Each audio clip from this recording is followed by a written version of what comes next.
I don't care who you are, life is going to knock you down.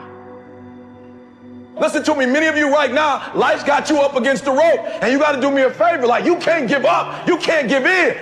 Pain is temporary. Pain is your friend. Pain is going to take you to the next level. When you going through pain, I know what you feeling. I know exactly, because I've been there, I've done that, but you got to work through it. And the reason why most of you are not successful is because every single time stuff not going your way, you give up, you quit, you let go, and people feel weakness. They feel it. You can feel when somebody's not committed, when they're not all in, when they're not dedicated. And there's another level you get to when you go all in. Winners win and losers lose. There are going to be times that you're going to be wondering, why should I keep showing up and working my business? Why should I keep at it? Why should I keep showing up to the conventions? Why should I keep picking up the phones and making the phone calls? Why should I keep fighting for my goals and fighting for my dreams? And what I want to remind you is that you got to show up for your life regardless of the circumstances.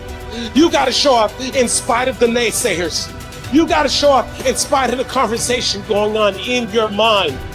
You got to show up for your life, because if you don't, nobody else will. If you want unreasonable results in your life, you've got to be willing to be unreasonable.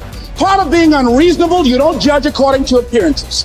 Part of being unreasonable, you can see it because you believe it. You must have the faith to call forth those things that be not as though they were. You've got to decide, I deserve this, and I'm going to have it. You've got to say yes to your life. You've got to say yes. Yes to my dreams. Yes to me. Yes, I can make it. Yes, I can. Doesn't matter how many failures I've made. Doesn't matter how many mistakes I've endured. Doesn't matter about my defeats. Doesn't matter about what I've done. Yes, yes. I don't care about the fact I'm in a hole now. Doesn't matter about where I am. The last chapter to my life has not been written yet. If you judge me now, you'll judge me prematurely.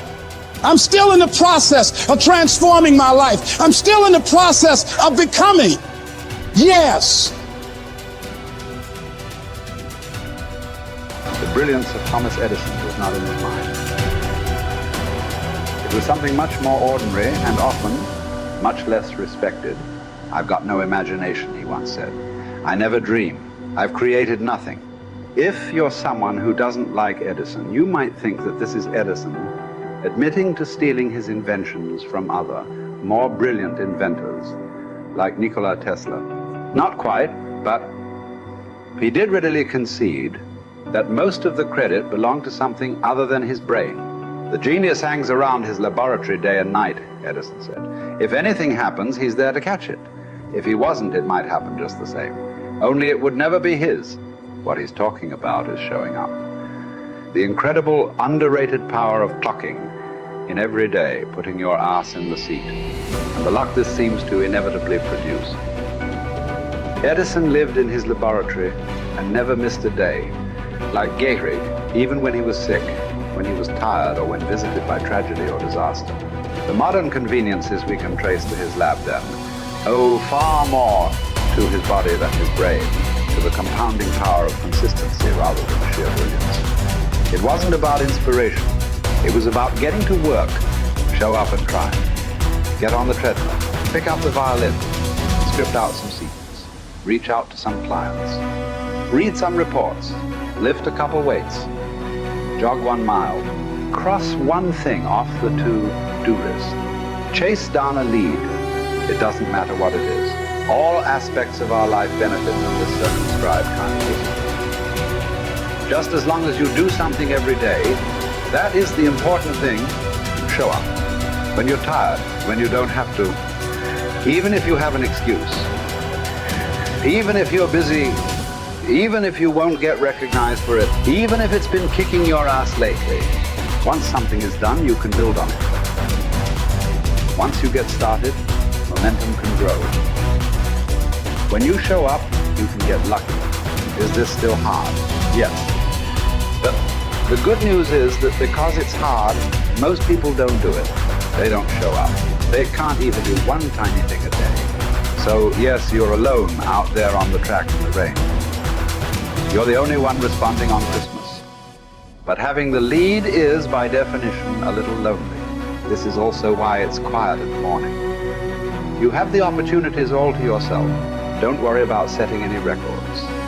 Just report for duty. No excuses. And here's the irony. This is also a way to break records. Consistency is a superpower. Day to day, willpower is incredibly rare. Lowell Gettrig was a solid position player and a good hitter. But his success really was rooted in the fact that he didn't miss many days of work. It's quite likely that had he continued at his normal pace and not been stricken with R's, that he would have put up career numbers that surpassed Babe Ruth. Gettrig wasn't just able to show up despite injuries and fatigue. He also had to push through ennui, doubt, and just plain not feeling it. He had slumps like we all do, but he also understood what they meant. As a minor leaguer, he had struggled at the plate and thought about quitting. The Yankees' owner sent down a scout to walk Gehrig through the very basic math of a batting average. A good hitter hits 300, and hitting 350 is terrific. Hitting 400 is almost unheard of. What does that translate to? Missing on 6 tries out of 10.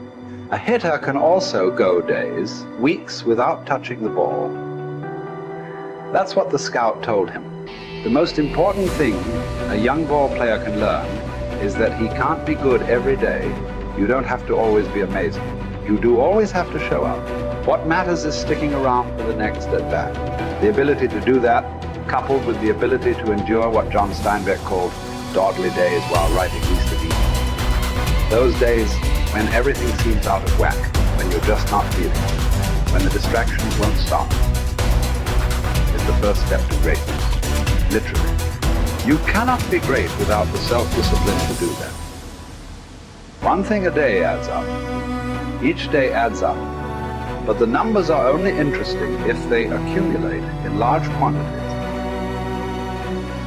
You guys that are just getting started, you're not going to start right here. You're going to start down there, probably in another city, another town. I grew up in Lake Charles, Louisiana, no money, raised by a single mother. I was in debt at 25 years old. First thing that I had to do in my life was not learn a new skill. First thing I had to do to get my life moving in the right direction was self-development. It is vital. It was vital for me that I improved myself and I could start depending upon me. I had to show up every day with some rituals, some disciplines, and start getting myself to trust me, not trust others, but trust myself to do the right thing every day. One of the things that I started doing was beating the sun up every morning. I'm going to beat that sun up every morning so that I have the discipline and the control over my life. So I knew, hey, before that thing pops, I'm going to pop. I'm going to get out of bed, depend on myself, get up at the same time every day. And for me, that time, regardless of where I was beat that sun up. No matter where I am, I'm going to beat that thing up. So it gives me a sense of control over my own life. Second thing,